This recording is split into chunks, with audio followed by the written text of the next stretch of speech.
Mga ka-project, kulang pa, no? Dapat wag nating kakalimutan to, no? Mahalaga to. Ito yung humahawak dito sa ating brake pad, no? Yan.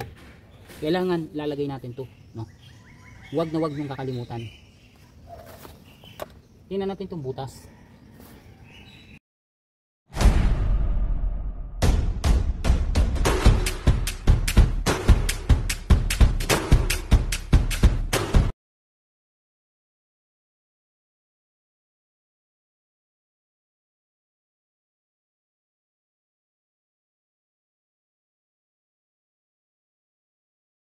Butas, no?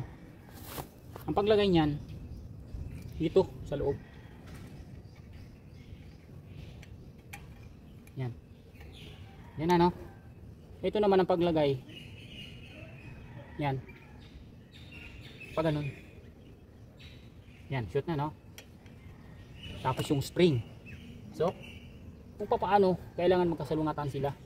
Kung paano natin inilagay yung kanina, ganoon din siya. Magkasalungat, no? Pag ganyan. Push lang natin, mga ka-project. Hawakan natin dito sa likod. Hawakan natin to. Push, no? Shoot. Yan na, mga ka-project. Ganun lang kasimple. Push. Pihit ng konti. Kailangan nakaikis siya, no? Okay, cross mas maganda. Yan, gamit itong plies. Pihitin natin siya. Yan. Papakita ko rin sa inyo, tutok para mamaya. Meron din dito sa labas. Tanggalin to. Tanggalin itong kabila dito. Huwag mong kalimutan, nasa ilalim pa to.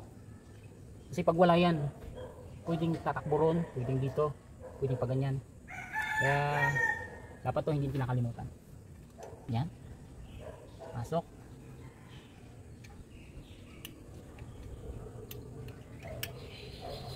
Lagay yung spring. Yan. Lagay din to.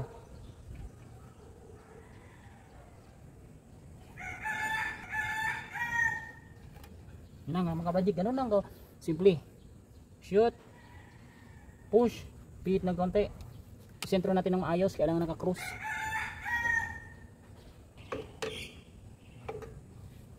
Yan na mga kabadjik. Ayos na. Pwede na natin ilagay yung ating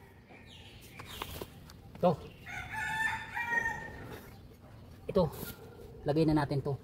Yung santong guide na to, ganun din siya, no? Pasok. Yan, ganun lang kasimple. Huwag na natin kalimutan to. Maliit na to, parang nandito. Gamitan natin ng Phillips screw. Yan. Huwag natin pagkahigpitan ng maigi.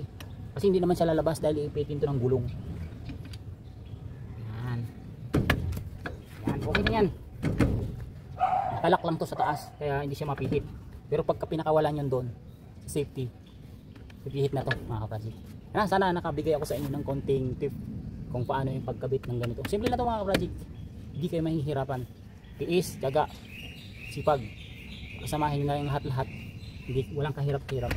Gawin sa pagmamahal ang lahat ng gagawin para hindi kayo mapagod. Bye bye!